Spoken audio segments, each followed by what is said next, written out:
Welcome back, ladies and gentlemen. We are into the bonus round with the tiebreaker match between Edward Gaming and AHQ Esports. After the coin toss that we've seen just before going to break, Edward Gaming opted to go blue side, so going to try to get their juicy mitts on one of their preferred picks. I want to talk about the teams first of all before we get to some of the more specific, say, champion selections. Edward Gaming, their minds and spirits have to be being put to the test. They've lost earlier in the day, and they just got decimated or destroyed by Samsung Sure. White. The other side, AHQ, they're in high spirits. They've got the support of the hometown crowd. What do you think? So I'm going to start with the Edward Gaming point. First of all, I think they can chalk up their losses really easily and not care about them too much. When they lost to AHQ earlier today, they ran a composition we don't see from them very frequently. They're likely to throw that one out, try something a little bit different, and say, you know what? Okay, not the comp for us. We'll try it again. In their game against Samsung White just a second ago, while they were trying to win, I think there's still the economy of, do you reveal all of your best picks really at this point, because they know they only need to be AHQ to get that second place in the group. So I think they were accepting of that loss in both cases really, and I think it can't be that hard to revitalize yourself and just look clearly at this game coming. The theory is sound. Crumbs is somebody who's been on a stage and maybe not the same level of pressure, but you know, what's your take on how these two squads are coming into it? I mean, I think that just the fact that they have the home crowd behind them, we can't hear them from here, but there is so loud. You want to cheer for these guys. You have the hopes of Taiwan left on the line, and I think that with that behind them, it's a six-man for AHQ. At the same time, though, sometimes the crowd betrays you. Like when you're when you win a fight small, get a small advantage, they will start cheering and going wild, and that will just prompt you to walk forward and die. I mean, it has happened in the past. They're like, okay, guys, we got him. Let's go. And then, oh boy. So I saw one instance actually in the last game where the crowd started cheering really loudly, and they went for the push, and then they realized like, yeah, we're never gonna get this turret. Why are we actually trying to push this? So do watch out for the crowd. Now, I want to talk about picks and bans for both of these teams. Game number one, where Edward Gaming did take down AHQ. AHQ ran Blitzcrank as a support. They ran Talon into Zed. I just think I remember Prolly being very unhappy with that particular matchup and how it played out. Game two earlier today, we saw the Jace mid coming out for EDG. That was into a Zed. So Zed has appeared both times. GreenTea on Blitz.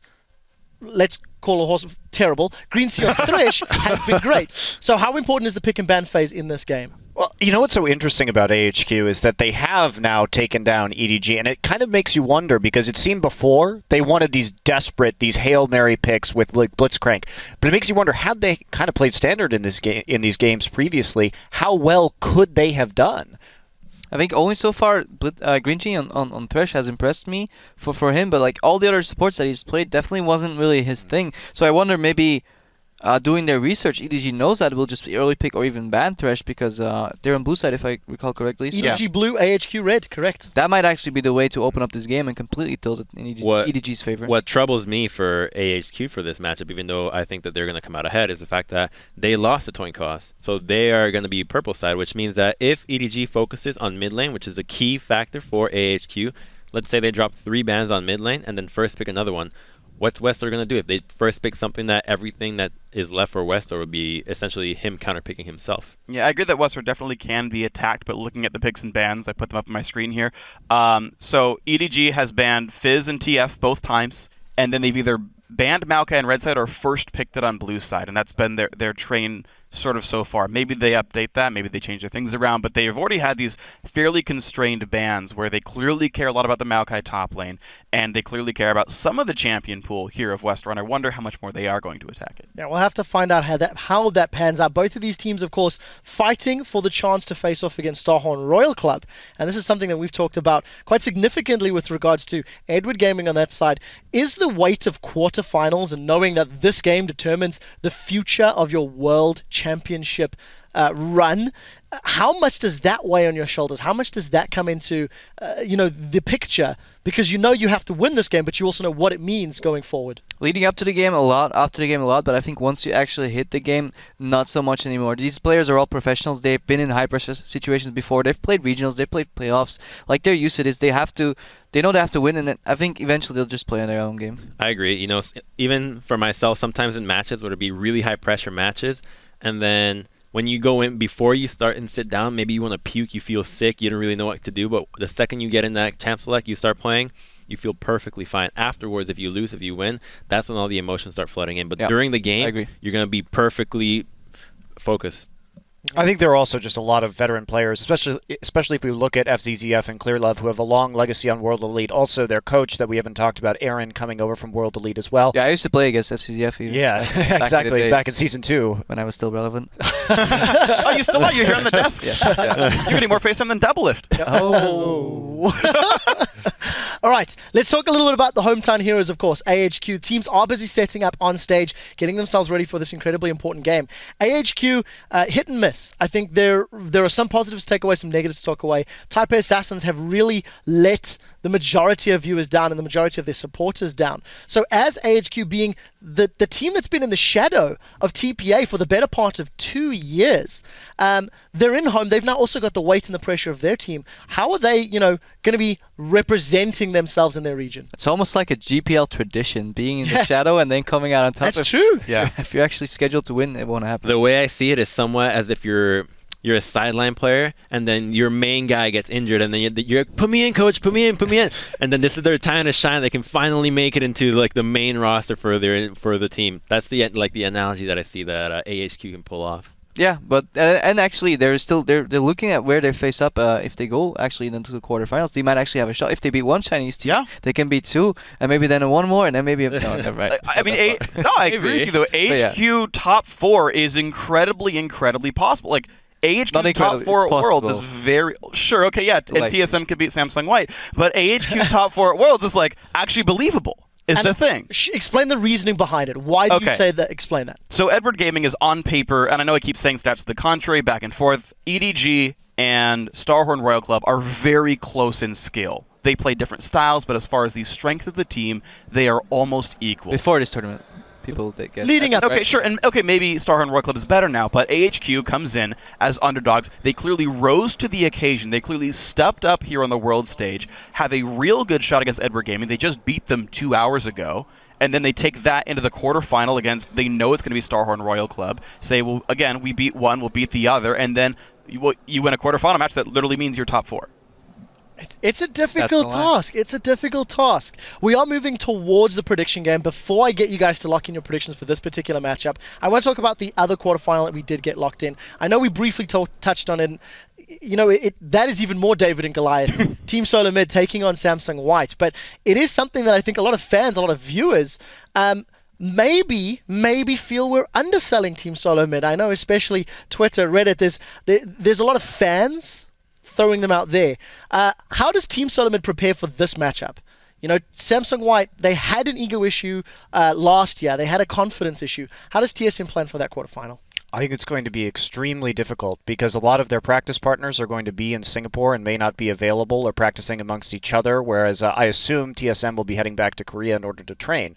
Problem is that even if they, 2 more Korean teams are there, they can't train against Samsung White. They definitely can't train against Samsung Blue because... why would you help them? Right, exactly. So how do you get better at this point? It's going to be, I think, extraordinarily difficult for them. And playing against White, we've seen that they have so much in their arsenal.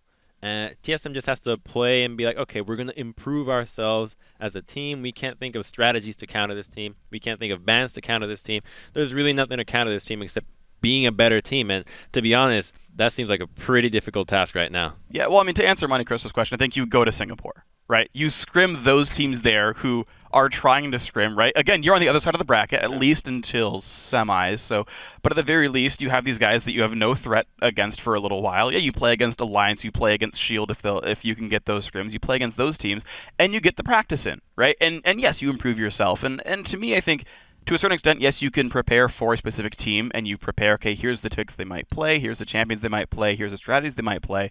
But at the end of the day, it's, okay, somehow find a way to handle this incredibly strong bottom lane. Somehow find a way to beat Pawn Bjergsen, and then go from there. Yeah, it's just roll for roll. I mean, they are equal, if not superior. So it's just extraordinarily difficult. And I think that if you're TSM, you're not going to win in picks and bans. How you're going to beat them is you go in with a very specific strategy about what you're going to do, and you have to just not care what they do because you cannot stop them. And at the same time, they'll have to look at their macro level strategy as well, which is actually, I think, one of the more bigger reasons they don't close out games as quickly or end up losing these games. And I think even if they can't scrim against people, at least they'll have time to look at that, because there's a lot of VOD review, a lot of just like theoreticizing about like what do we do in this situation, who makes that call, who moves where did we go wrong in the past.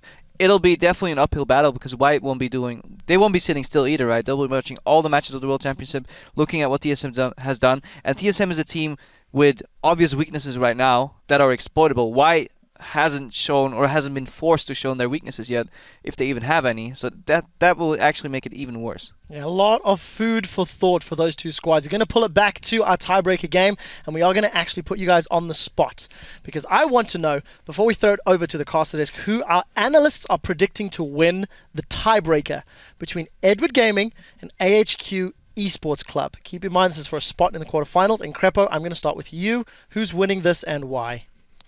Under the condition that Edward Gaming plays a different composition, which I think they will take this game home. Okay, so Edward Gaming first. Crumbs. I think AHQ has what it takes now. They got the momentum with them, and I think that'll carry it through. Okay, so going for the home time. Before we get to Monty, let's go with Freak. I also say AHQ Esports Club. I think the momentum is there, and I just kind of want to believe more than anything else. That's not exactly like the analyst rationale, but I just think they can. I That's know all a lot it of is. teams that need believing right now. Monty, is belief enough, or is Edward Gaming going to bounce back from two fairly horrible losses? Yeah, I think this isn't the EDG or the NaMei that many of us have seen in the LPL. This isn't the same team that has won 2 seasons of the LPL, but even so, I think EDG is going to come through here, but I'd be real scared for them at the quarterfinals at this point. I would definitely say our analyst desk has not been the most accurate today, so do take those predictions. Right. 50-50 now. Where's our Bound to salt? be We'll have right. to find that salt shaker in a minute, but do take it with a pinch of salt. Anyways, to get us into the game, we're going to send it over to the guys at the caster desk for the tiebreaker. Thank you very much, Quickshot. So let's get straight into the starting lineups for this final tiebreaker match. Over on the blue side, it is LPL's Edward Gaming. That means in the top lane, it is Koro, Clearlove, the jungle, You or Unstoppable in the mid, NaMei as the AD carry, and Fzzf on support. And on the red side, and the clear, massive home favourites here from the Garena Premier League, it is, of course, AHQ, with Prydz in the top lane, Nas in the jungle, westdoor in mid lane, GarnetDevil the AD carry, and GreenTea, who was a beast in the last game on support. He truly was a beast. And I think that's going to be the focus here. Early on, picks Ban's Thresh. Yeah, it's the one big note you have on your market That's here. taking up half of my notepad Question here. mark. Is it going to get through for GreenTea? It has to be banned, surely. So that's pretty easy for them. But then, as Joe brought up the introspective aspect for EDG, and the You analyst, said that word. Not letting you go on that one. the analyst desk is also talking about how this doesn't really look like the EDG that people expected to show up here. Yeah, absolutely. Some of the things, though, the bad things are what we expected. Like you not roaming around, not coming to support invades. He's been stuck in that mid lane. He kind of had a reputation for that before. It's also showing through here. Clearlove, even though they knew it was a problem, they wanted to improve upon it. The early presence, not quite there either. I think the biggest issue, though, is NaMei. He's hyped up for all this dodging skills and his positioning. His dodging and positioning are what lost the game last time. Yeah, that last game was just a non-starter almost for NaMei. I mean, they had chances. I mean, they were sieging up on towers for a large portion of that last game.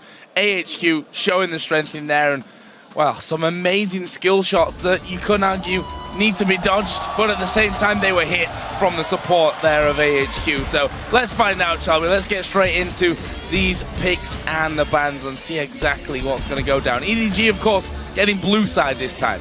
And I don't want to be too harsh on EDG because this is the first international experience for 3 of their players. That first game against White that they lost at the beginning of the group stages was literally their first international experience. So it might be that nervous aspect, and you can't underestimate that aspect on this stage. Yes, there you go. Your Thresh ban, as expected. Is it going to force him onto Blitzcrank? That's kind of been his fallback champion.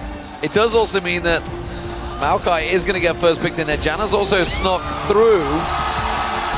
Is westdoor going to go for it again? He blind picked Zed first time around, and it did work out, but it put him in a hard situation and they were on the back foot for so long, but they've taken it again. This is the exact same lineup so far for AHQ, the Lee Sin and Zed. So they do have early game play-making potential. This is one of the keys for AHQ. We'll see if they can actually make some early game plays, because actually last time around, they won it in the late game. And they seem very confident with their bans here as well. These 3 bans coming out in both previous games in the group stage by AHQ. So they feel that the research that they've done is certainly working out for them. Yeah, so it is pretty interesting actually, these top lane bans that they do, because they actually banned Alistar, Zilean, and Ryze when they were on the other side. So even first pick, they're not going to first pick Alistar. That means they don't play it because it's so strong. And they end up having to give over Maokai. Well, NaMei's got himself his Lucian, but it's Braum alongside him this time around for Fzzf with the Janna out there. No longer is Janna the unkillable. Braum, though, will be looking to block all of that damage. The question is, will AHQ just bypass that gigantic shield? Zed certainly will. Well, so far I have to say this is looking very good for EDG. As far as team fights, they like to have those mid-game and really shine through in the late-game team fights. They've got a tremendously powerful front line here. Maokai and Braum is such a beastly combination for those mid-game team fights. Ooh. Are they going to switch things up here? GarnetDevil and Jinx have been definitely a strong pairing for AHQ. Will Prydz here be going towards Rumble? The thing is, Jinx against the Braum Lucian lane is very dangerous. Ooh, he's locked in. She does not have an escape of her own, so you got to be really good with your flame choppers or something, or have very good support, because a Braum jumping on you with Lucian backing him up is very, very dangerous. There's a lot of kill potential. Well, there's no Rumble play at all for Prydz throughout the entire summer split. So obviously, there's a lot of people who've been practicing it. Yep. Obviously, we're looking towards Dyrus and have picked it up there. And it does answer some of that team fighting ability for the team if they can get Prydz a nice lead. As we saw at Samsung White, they ran it into a Maokai as well, and they just focused up there and they got the Rumble ahead very early. Okay, here we go. Now it's on. Watch out, yeah, to Rengar, which of course Clearlove played in game 1 of the group stage between EDG and AHQ. And Kassadin then picked up for you, a champion which you can certainly go big on. Actually had 3 games played throughout LPL Summer and the playoffs, a 2-1 record with that. AHQ here looking for support, and GreenTea has traditionally fallen back onto that Leona, his second most played champion after Thresh throughout GPL and their playoffs. So will it be Leona, and how does that lane match up to Lucian Braum, or does it not? Well, as we said, it could be an explosive lane. There's a lot of kill potential there for a Braum Lucian jumping in. But the Leona kind of swaps it around too, because they've got a lot of damage they can output. They've got chain stuns. The Leona stun into the Flame Choppers is also something that they're going to have to watch out for. And while you might be jumping in on Kassadin, got to be careful what follows him up, because he could be jumping straight in towards that equalizer. The kid get laid down, locked up by GreenTea, and exploded. Yeah, there is a question here. This Kassadin, it's a perplexing pick, because a lot of people have shied away from it. They're picking it into Zed here. You can build Kassadin armor heavy. You can go with the Frozen Heart, and you can go... Well, it also builds into your questioning about his roaming. This is the champion that he absolutely has to roam on. That's going to be a big issue if you're playing Kassadin and you don't roam around. But really, I'm interested in the build because you mentioned the Rumble Equalizer. Kassadin's very good at getting around the magic damage here. So if he can avoid that magic damage source, maybe we see one of those armor-heavy Kassadins that goes more melee range. But yeah, you don't know. That he could still build AP and look for the jump-in kills. Well, it's go big or go home for both teams at this stage. So... well, you've got to pull it off right here. Well, the tiebreaker, of course, is about to get underway. Keep sending us your tweets over on Twitter, of course, to use the hashtag EDGWin or hashtag AHQWin. And, of course, don't forget to include @LOL Esports, and we'll check your answers in-game. It's the final game of Taipei. We've had a fantastic 4 days here in the groups phase. We've had some absolutely amazing games to finish off the final day. Upsets all around. Could we end with another? Well, let's see here. All right, well, we are going to have him start out with an armor-heavy build. Not going to go Crystalline Flask route for you, and he is going to go Cloth 5. So that means he may just look to stay up there and use his auto attacks to sustain his mana. Interesting how this wave control will go early for him in the Zed matchup. Should be able to stay there as long as he doesn't get ganked by Lee Sin too early. Oopsies. Well, The crowd loved it. The crowd loved the failed ward there. As GarnetDevil and NaMei going to be having a bit of a brawl here inside of the river. This is early stuff as the ward goes down there, not quite taken out though. And, well, EDG being very aggressive and they take down the ward. They're going to get the second one as well. All right, he leveled his stun for the auto attack reset. Crowd loves the ward game here so far. AHQ comes out really ahead in that, I guess. 2 trinket wards killed, 1 failed. The smaller things that could tip you, give you that. They're riding that confidence. momentum from last game, D-Man. They've still got it. The ward momentum. Westdoor versus you, unstoppable, whatever you'd like to call him in this mid lane. He has a lot of pressure on his shoulders, and he's against Taipei's favorite son, I feel, in Westdoor. We've all seen him playing some huge plays in Twisted Fate in the YouTube clips from many a moon ago. But right now he's on Zed, which worked out very well last time around. Prydz comes in, fully charged on the Flame Splitter. They're going for the blue invade. Did they have a defensive ward to see this? Blue's going to be exchanged. Counter. Now, GreenTea and GarnetDevil, they're up in the lane here. They know that Rengar's on their side, so they're not going to overextend. They actually cede complete control of the bottom lane here. They do not get the push. They get 100% zoned out. Interesting lane swap here, or jungle swap actually, which completely benefits EDG. They've definitely got the jump on them now. You're talking about who's going to have the more kill potential because both of them melee supports. It's 100% in EDG's favor now. Plus, they get that income from Targon's. GreenTea's going to have to hold on to his Targon charges to try and help CS under turret. So early advantage then for EDG, an area of their game which they definitely, I think, to have a chance at being world champions, need to improve on. There is Westdoor's Z statistics from that last one. Solid KDA 8. Have to bring that here to the table.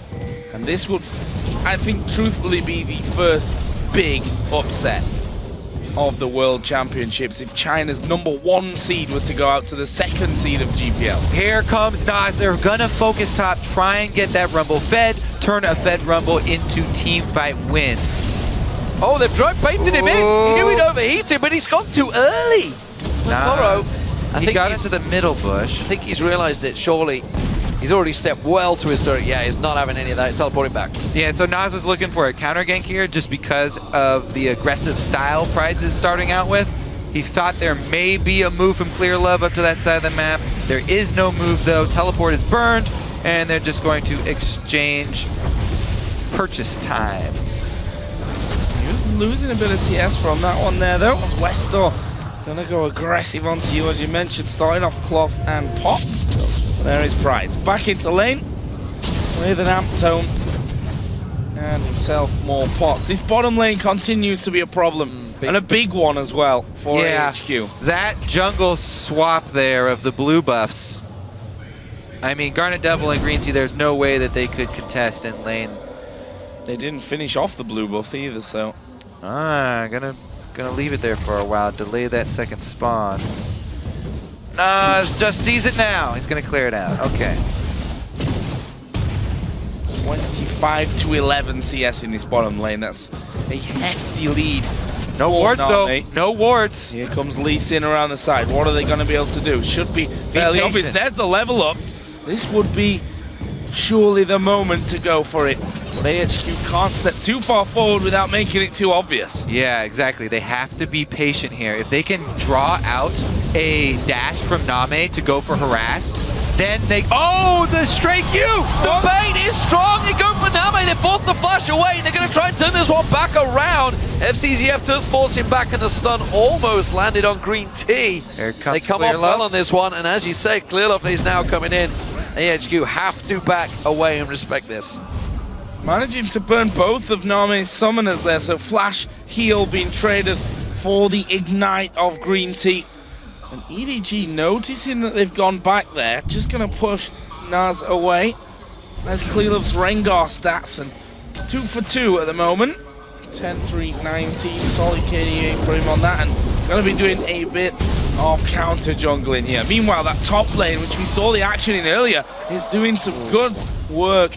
Once again is Prydz, but CS remains equal. Koro just needs to be careful that he doesn't go too deep on that one. Oh, westdoor is low here. He used level 6 as well, so as soon as those minions go into the tower, actually Clearlove's backed away. Clearlove's not 6 yet. He's only level 4, so...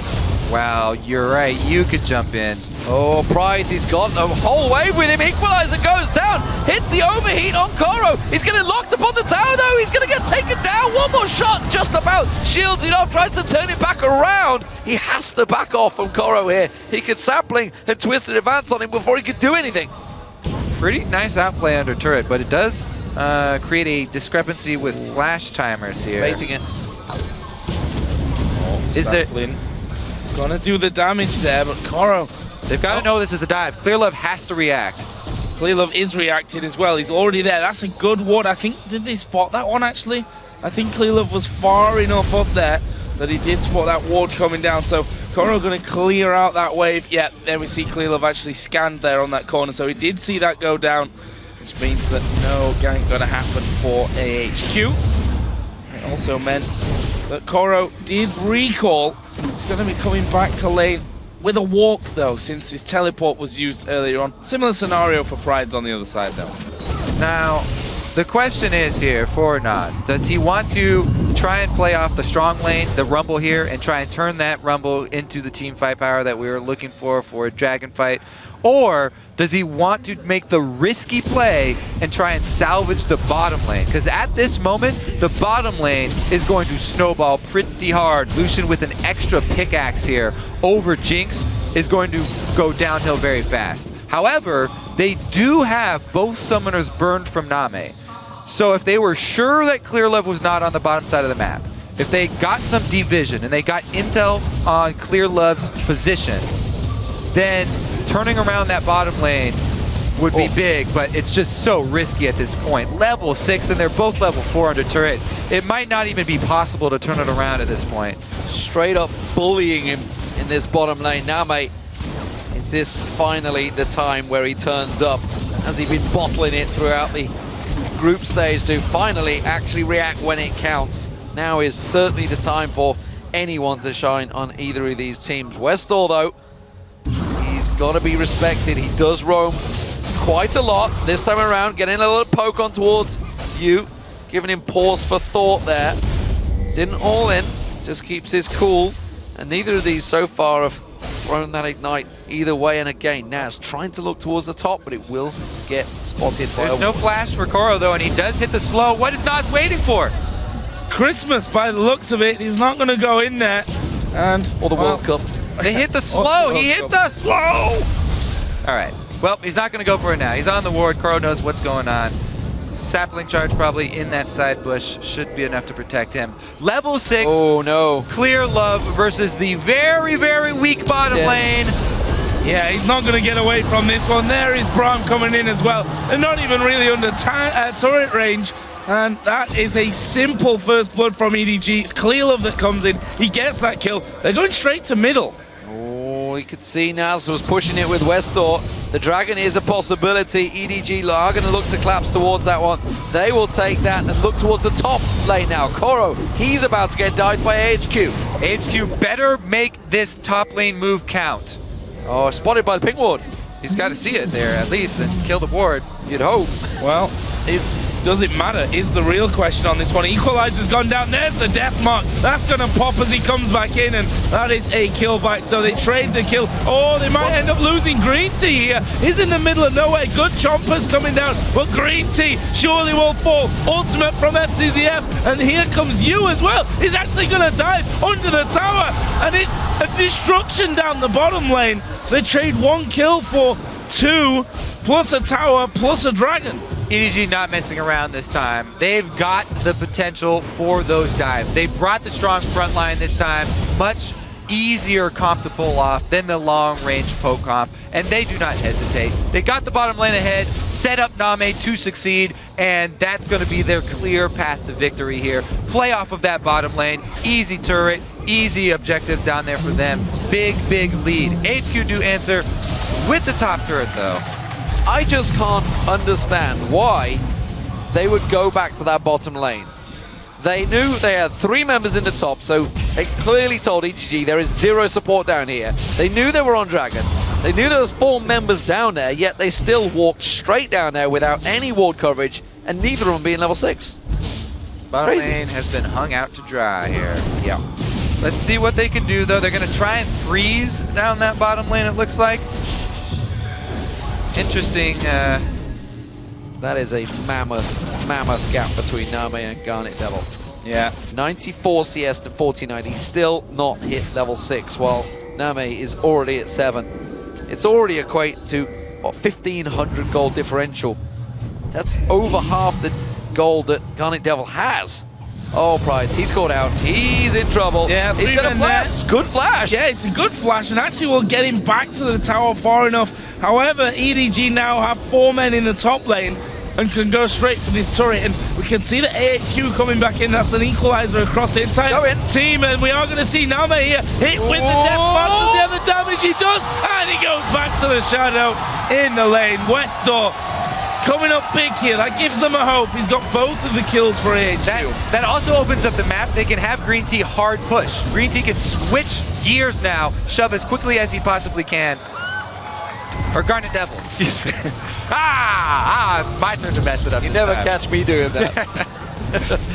Koro has responded. He's gone down, teleported down the bottom lane. That will stop GarnetDevil's push, but it does put a pause for thought once again onto EDG, and westdoor coming out big in a straight up 1v1 on you, and gets away with it. NaMei!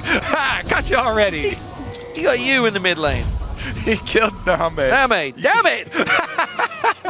We are on point today. Joe, save us! Go! Joe! This is my point to leave you We're out. on here, Joe! To leave you out with no hope.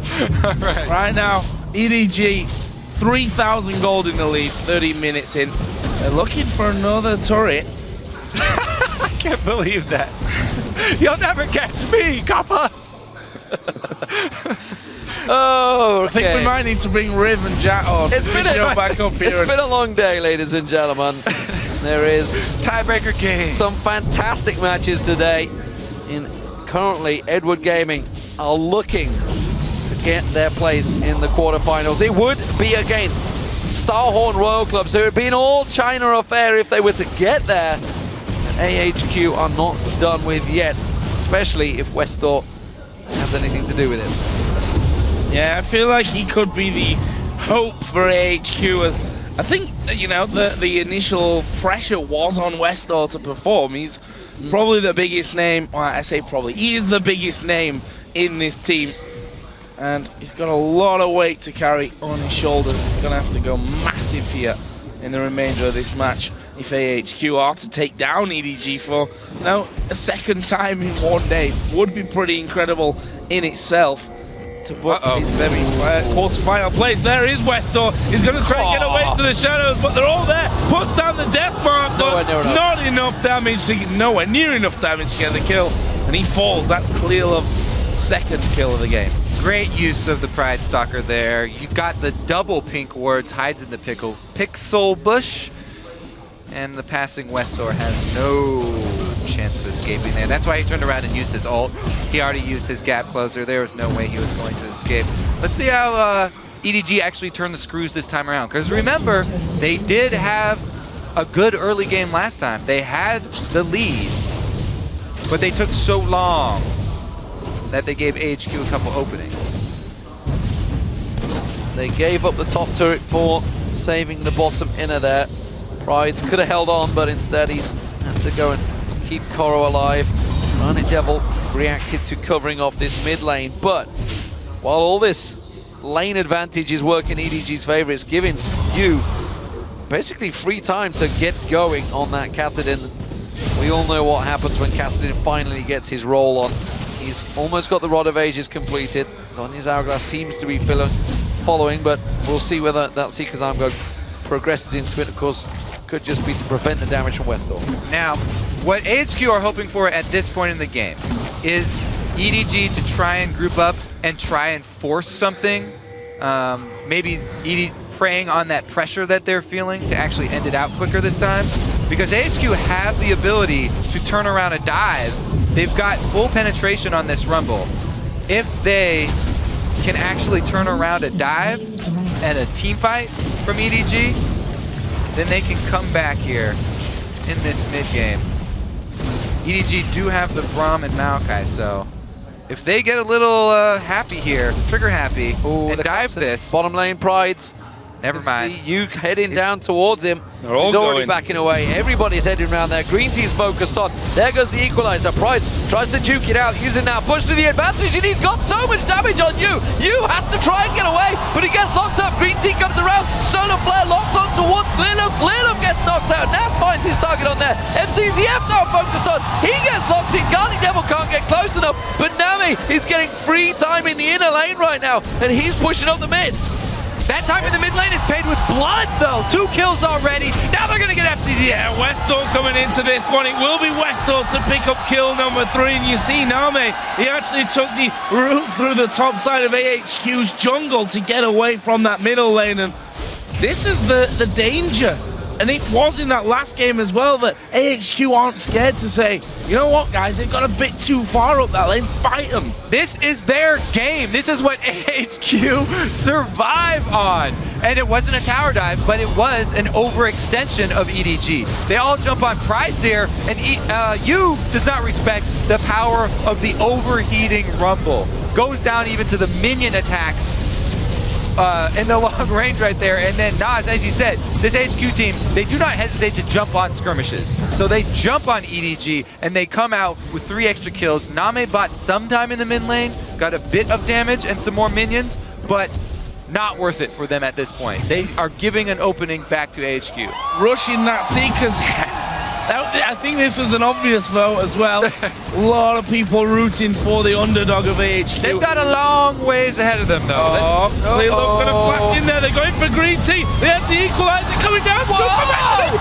They're turning it around. Can you believe it? They're on 2 kills. They're on to you. Nas goes deep on him. Where is NaMei? He's round the side, but westdoor's in as well. He gets one. He goes back to the shadow. Oh my God! They've picked up 4 and they've only lost the support. Why HQ? One foot in front of the other, Joe. They get the pick down bottom. They get the skirmish in the red side jungle where EDG had vision. We're going to have to see a replay of that one. The crowd is loving it, though. Another big chunk out of this gold lead. Clearlove jumps in onto Leona and a beautiful equalizer.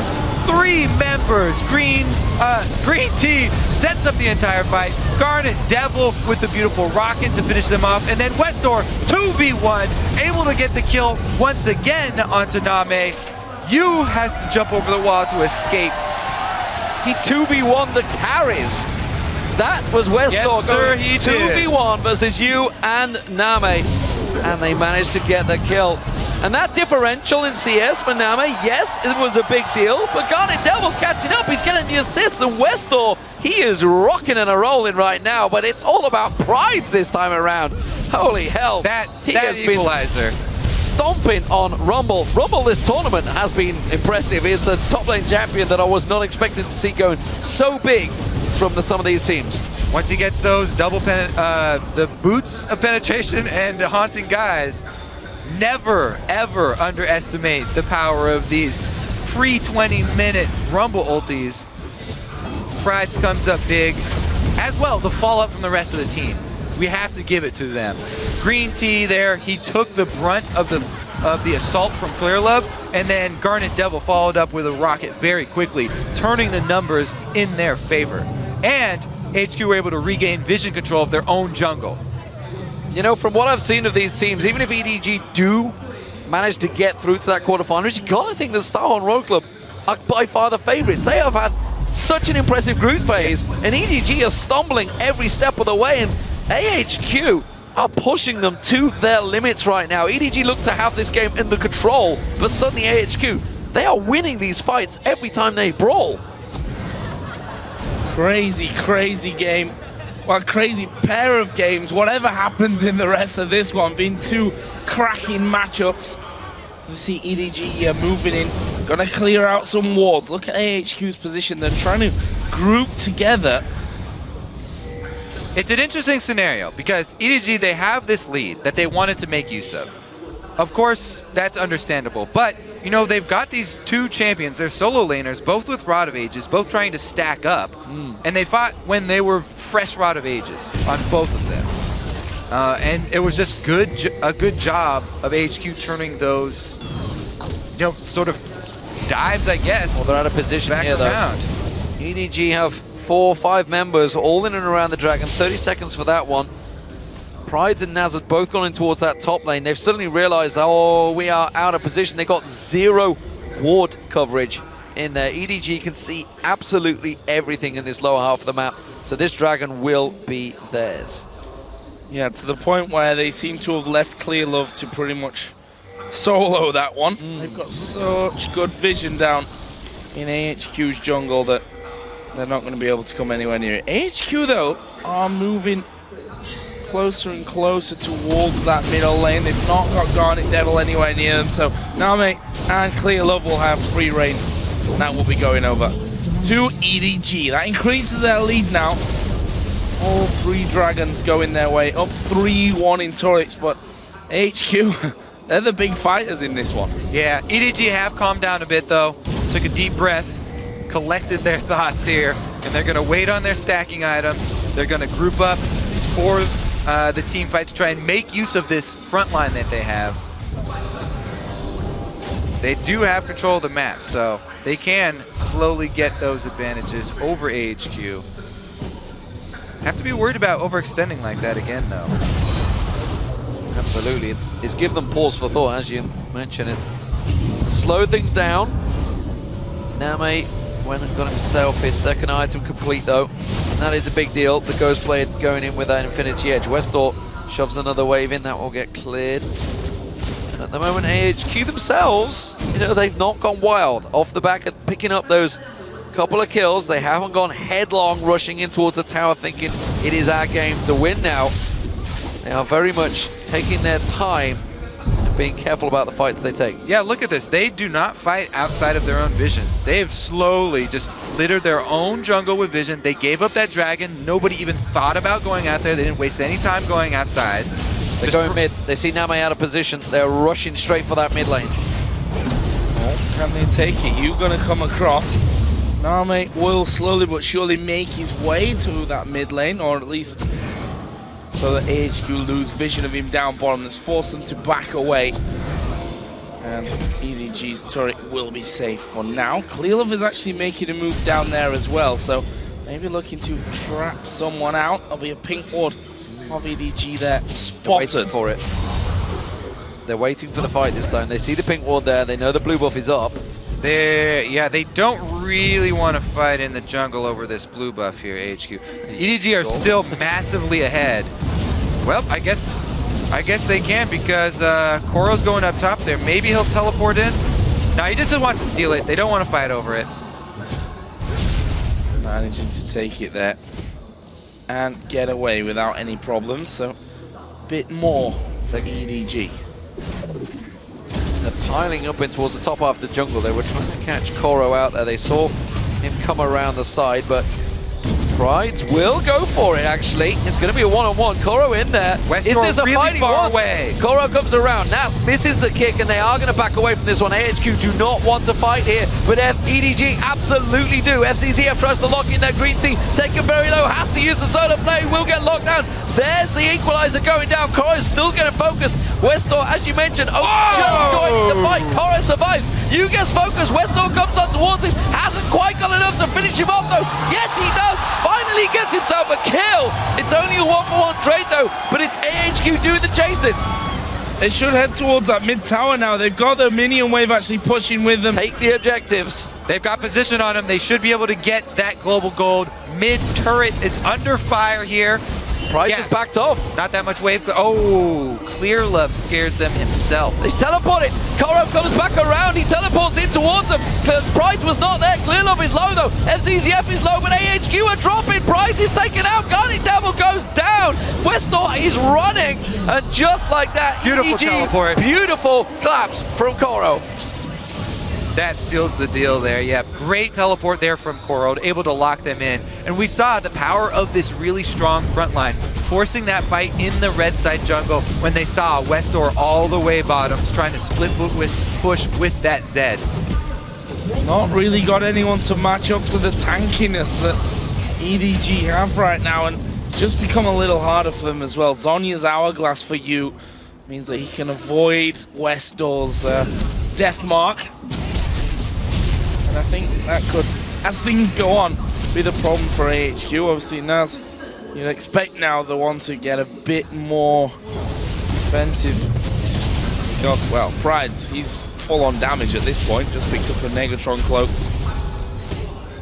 And EDG holding on to that lead despite a couple of good fights out of AHQ. EDG have obviously had a talk about this, said yes, you know, we have to win this game, obviously, and we can't afford to make the mistakes that we did last time. We have to be decisive. Although, shakiness has already been shown there.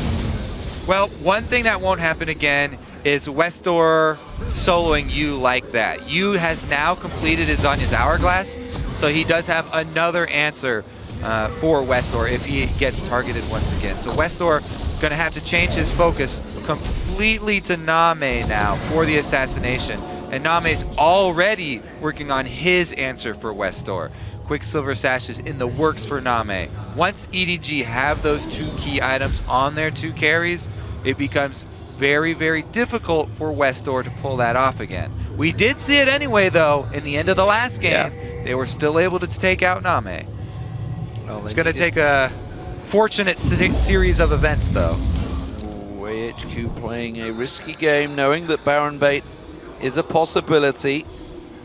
EDG trying to force something in there, but instead wisely choosing, you know what, they've got a gigantic advantage. Let's keep the waves crashing. AHQ don't have anything to worry about right now because they're all equal across the line of the middle half of the map. The dragon spawning, and again, AHQ not getting involved. Yeah, basically what EDG do now is use this massive gold lead to just control the map. They're so short range, it is kind of hard for them to actually press any further turrets.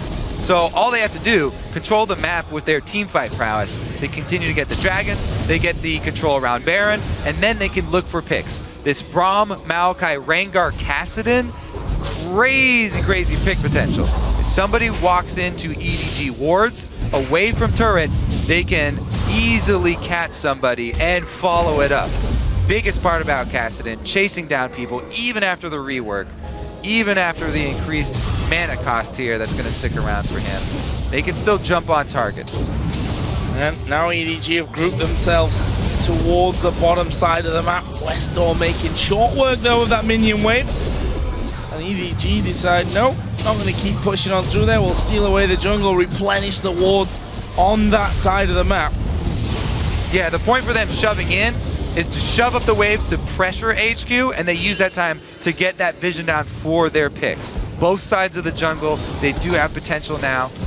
We'll see if they actually start making moves over towards Baron, or if they feel like it's too early yet. But yeah, name of the game for EDG, control the map right now. But like AHQ did in the previous game earlier on in the group stage, they're very good at keeping those waves from pushing against them. They've They went up, shoved out the top wave. They've just shoved the bottom wave out. They're pushing the middle wave. Static And Shiv EDG Jinx is great at. Have to go back to the drawing board and start all over again, pushing those waves in, keeping the pressure on. This is the big prize, though. The famed river worm. The what? That's what they call it on the noob stream. I wanted to spit it in at some point. The river worm. Okay. River worm. That's what you call the Baron. All right, that's a one-time thing. We won't fit that back in. Well, They started it. yeah, and I'm not sure. Well, it's going to be nice to be a bit of a hero. Actually, they've come straight off of that one. Seeing westdoor looping around the side. There's a bit of a vision test there to see if the AHQ had any reaction to it. westdoor is heading across. He's just taking wolves, not going too far away. And they started it again. This time he is a long way away. They're going to see him passing that minion wave, then they know they can start this one off. Miracle and go Steal. It's got to be a miracle steal here. Naz is Rumble waiting on the ulti. outside. He's going pretty low. They're backing off. I think wise from EDG was a risk. They've caught GreenTea. They've slowed him. They're going to get the cooling down on him. It's not enough damage, though. The chompers will cut them away. Wow. That Baron, as you said, it was risky. Just out of sight of smite range, and they stopped. I didn't think that EDG would be so easily dissuaded from pursuing that fight. But they just return right back to Baron, continue after their work. Here come AHQ, drop another couple wards in the back. He's got to risk it. They can see he's going for it. He's going to have to dive. It's going to have to be a miracle smite. Can he land it through? There's the sonic wave. He's gone too early, as you said. He's going to have to jump through. There's the solar flare. Does Strike go for it? Naz lands the sonic wave. Has he got enough? No! McClellan will get taken down. There goes Prydz, dropped over the side now. westdoor comes through. He's been focused out. Naz is in trouble. And Edward Gaming are pushing through AHQ. They will get aced. And that surely has to be Edward Gaming with 1 foot in the quarterfinals. Clearlove with the clutch smite. That is going to be EDG running up the mid. And Naz must have been so close to that one there, moving in onto it. Still has smite available in his his deathbed. Sad news there for Naz, but EDG here pushing up that mid are going to be getting at least the inhib. GreenTea's up in 10, Prydz in just less. The rest of the team will be a little bit later, but I think EDG are done here for now. Looks like the bottom inner turret will be a kind of exit pickup for them as well. That rumble is very scary around the Baron pit when it starts raining down on you guys. And you can see why EDG backed off of it initially. But the presence of mind, Clearlove was able to get it. I think it was his smite. Let's take another look. Aha! Now we shall answer the question. westdoor goes in, yes, so they all back off. Good rumble ulti, they catch him down there. Clearlove flashes back in for it and does grab it with the smite.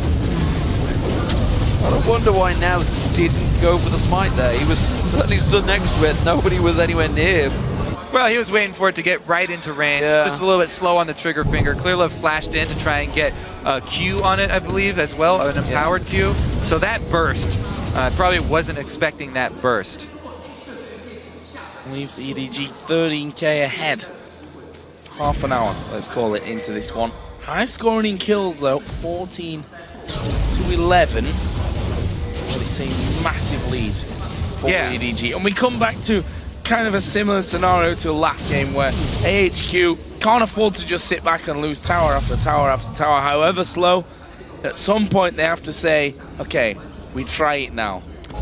The big difference this time around is that EDG have brought such a massive front line that they can dive these turrets. They've got the Baron buff. They don't have to stop at towers. They don't have to stop and wait and poke you. They can jump right on you. You know what, while it is a massive lead, and yes, Edward Gaming are very much in control now, I still am far from convinced because AHQ have looked good in some of these team fights. Of course, even when EDG have been 5, 6, 7,000 ahead, AHQ was still getting very close in those team fights because they were getting the right picks off on the right targets. True enough. Starhorn Royal Club will be looking at this and thinking, have a team that has topped us throughout the year, can we top them when it counts at the Worlds and the quarterfinals? Well, they are going to continue to pick up everything off of the map before heading for the more risky moves. This outer turret, not risky at all. Should be an easy cleanup for EDG. Yeah.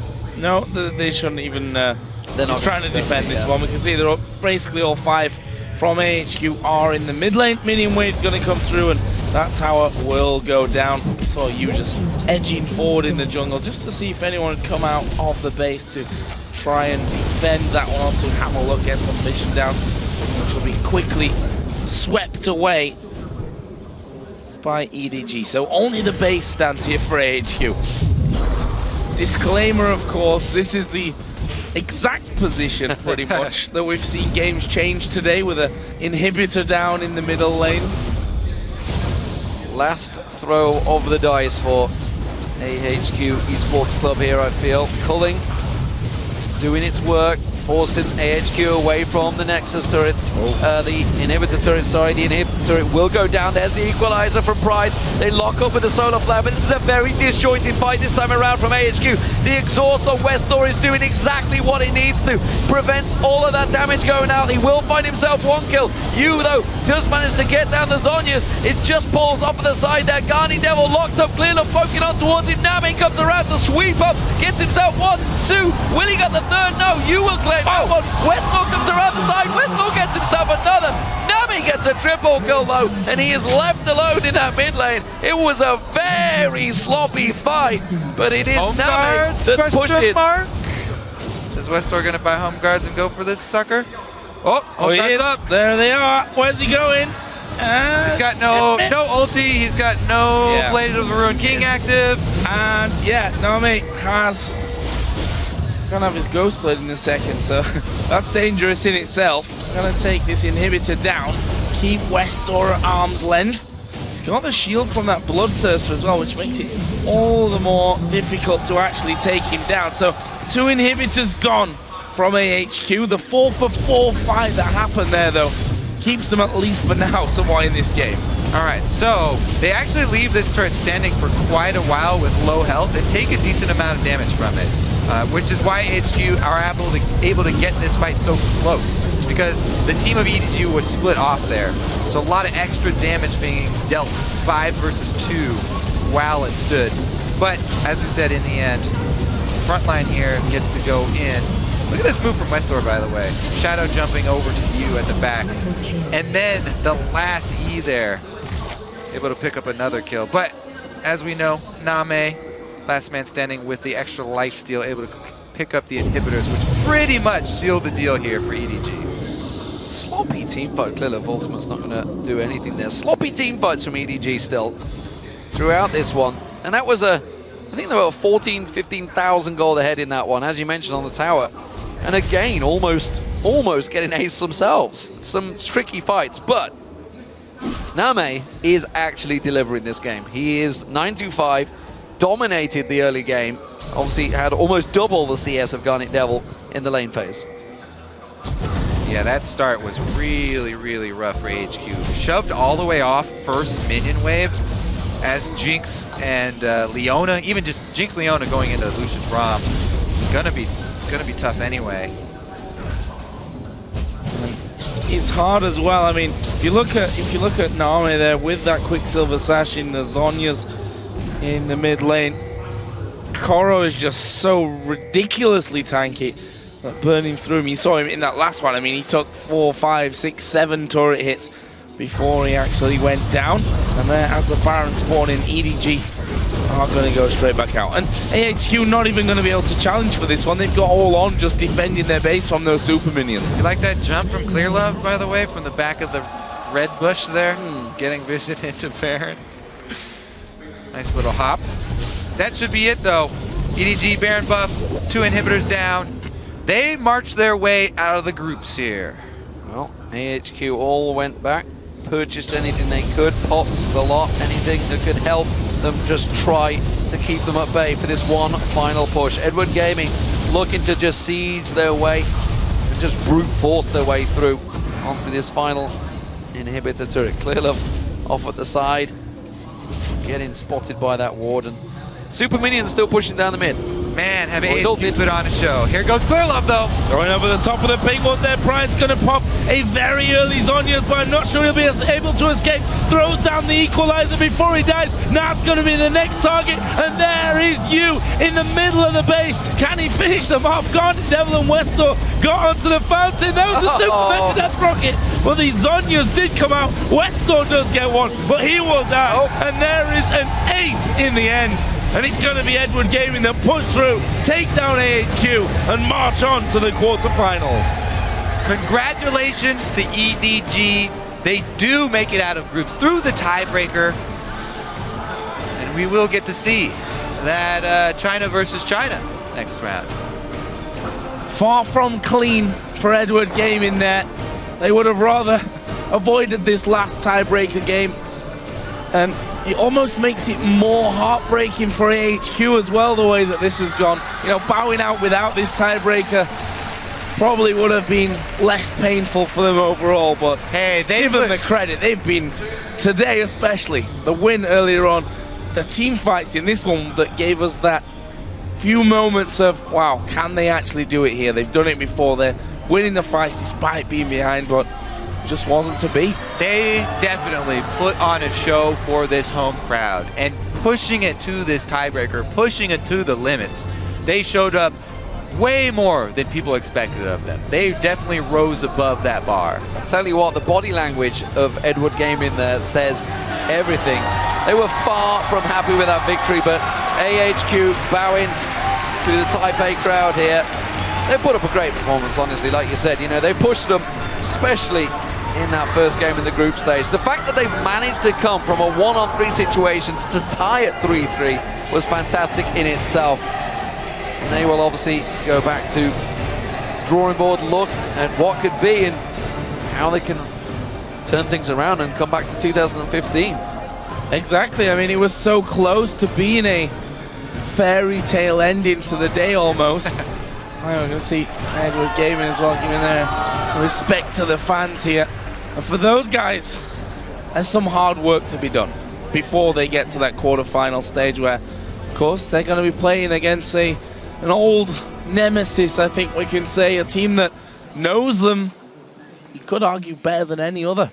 And I think Freak knocked the nail on the head earlier on when he was talking about where do you go to boot camp. Singapore is a possibility for some of these teams that you may have to go there and face and maybe try and see who you can train with.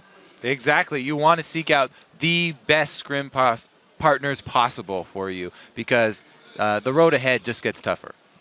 Absolutely amazing stuff. And well, it sets us up with those quarterfinals, at least from this side of the group. And we've still got 2 more groups to go. And if they're even a patch on what we've seen over these last 4 days. And they're meant to be the better groups. I mean, God, we've had an amazing 2014 World Championships group stage already. Some absolute outstanding games. Taipei has been so much fun. Definitely enjoyed our time here. Going to be a fantastic Group C and D. And I also have to say a big thank you to everyone that's been watching from this one, and specifically all you guys that came down over the course of the 4 days here in Taipei. Been a real pleasure being here. And of course, for a breakdown of that win by Edward Gaming, we're going to check in with the guys at the desk.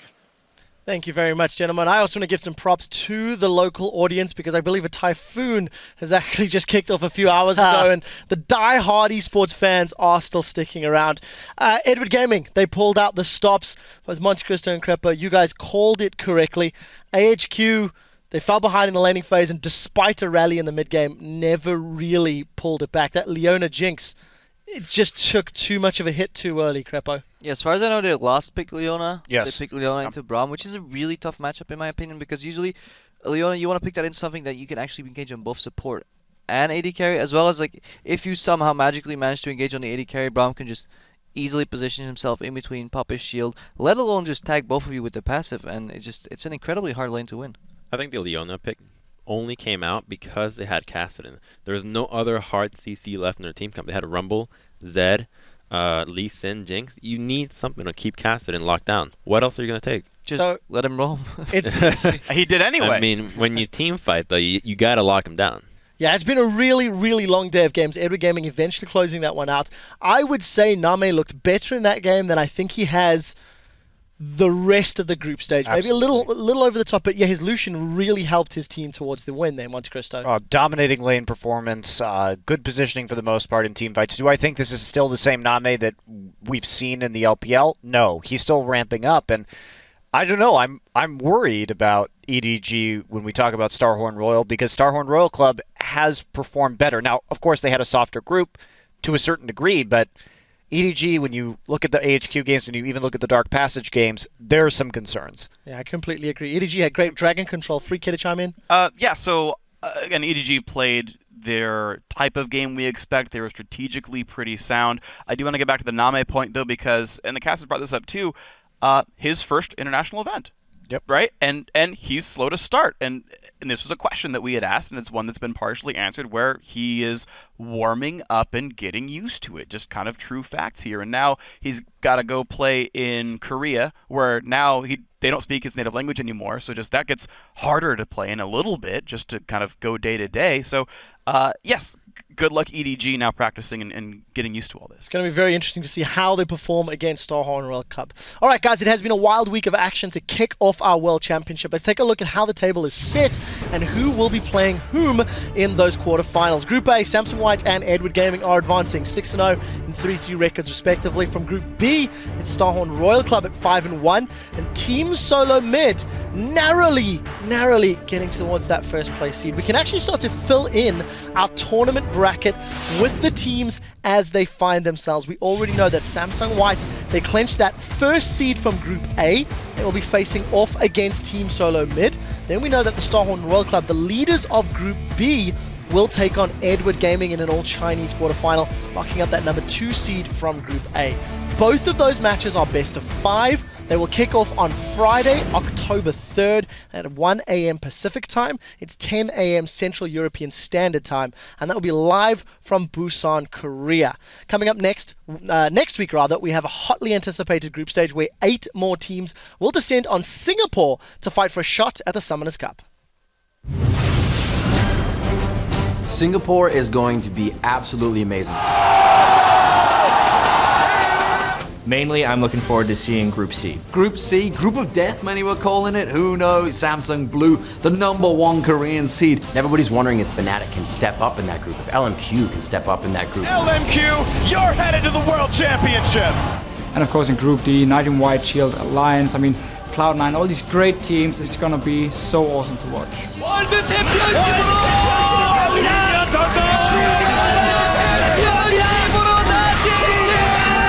I just want to see Froggen compete on the international stage. It's going to be Alliance, ladies and gentlemen, that will represent Europe at the World Championships. High is doing amazing, and if he's picking up his game, how's the rest of the team? When he's on, the entire team is on. Cloud9, you're going to the 2014 World Championship. Group D is a bit of a toss-up there, and nobody knows what Kaboom could do, and the underdog can sometimes come up big. And Kaboom Esports from Brazil are going to the World Championship. I'm really looking forward to seeing the World Championships live in Singapore. I sincerely hope that those groups are even a 2/3 as good as this group stage. It'll be awesome. We will be bringing you every minute of the action next week, starting with North American team LMQ taking on an old rival, in fact, the LPL's OMG. We'll follow that with Najin White Shield. They'll face off against the international wildcard squad Kaboom Esports. It's the first Brazilian team ever to qualify for the World Championship, and we're going to be seeing a whole bunch of teams competing. I want to know from Group C and D, what are you guys most looking forward to as we start to wrap up Group Stage 1? Crepo, next week, what's it going to be for you? I'm just looking forward to see my buddies Wicked and Froggen play. Even though we don't play on the same team anymore, we're still on really good terms. And it was really fun seeing them back when I was in Gamescom, so I really hope they do well. And additionally, I just want to see Deft. It's going to be good. Crumbs? I want to see LMQ versus OMG. Honestly, this is like a rivalry almost that we've created with a Chinese team overseas and a Chinese team in China fighting each other. Which one became the better one? I stand to be corrected, but I believe they did actually face similar sort of rosters about a year and a bit ago. But I'll have to double check those facts before we get to next week. Monty? I'm excited to see Samsung Blue again. This is a team that has been so dominant in Korea this year, reaching back-to-back finals, winning one of them. And I think a lot of fans, if you're not familiar with the Korean scene and you think Samsung White was good, well, there's another team that came out of that region in first place for a reason. So look forward to Deft and Dade. Finally, Freak. Yeah, I'm looking forward to basically every single game next week.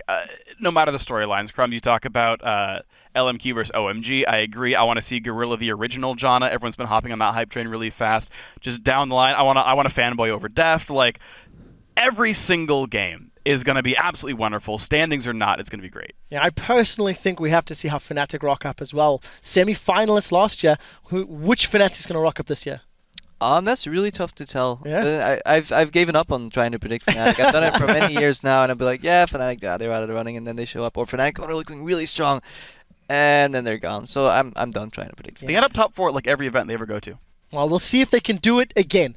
Guys, those matches will take place at the Singapore Expo, and we'll kick off our coverage on Thursday, September 25th at 2 a.m. Pacific. It's 11 a.m. Central European Summer Time. Head over to lolesports.com for the full schedule. You can also catch the rebroadcast of our show for those of you just tuning in. That will begin immediately after the conclusion of our show today. Once again, I want to thank all of our guest analysts for keeping us honest, for keeping us interested, and for sharing their insights. For myself, the casters, the world's broadcast team. Guys, thank you so much. It's been a great group stage number 1.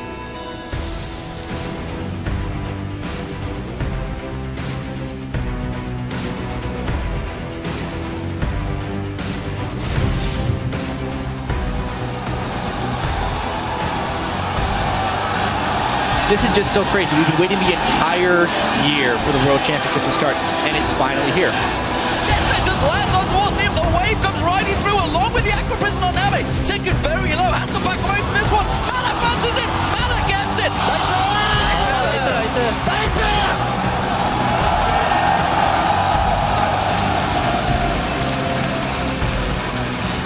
Turtle gets hit up. Will they be able to keep it going? Everybody's jumping in and going for broke this time. And the surrender comes in from SK. This has been an amazing start to Worlds already, and there is so much more to go. A little bit of brush control is going to be good for this one. Double kill coming in for Imp. He keeps the shot coming. The triple kill for Imp. Looking for the quad. They want to give it and they are going to get it. Yeah. The pentakill to come in for Imp. Pentakill!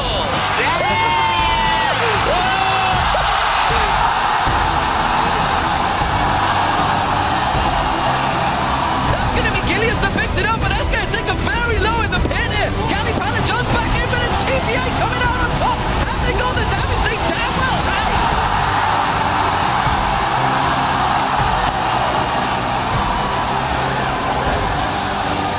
World Championship 2014, my bro. Paul in the back going to get exhausted. What's he going to do? He's on towards GreenTea. Danny will dive over. It's reset city for Samsung White.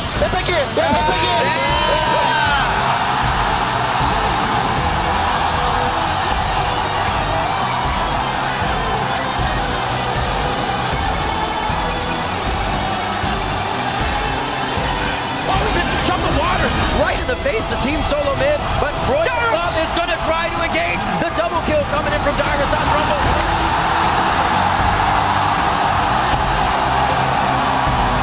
Where's the backup? The Monsoon comes out. Westdoor! Here comes Westdoor! He's GiaWen get bumped, and NaMei is down and out. The reset on towards Bjergsen. One more hit, gets it, and SK Gaming have just cleared out TSM with an ace.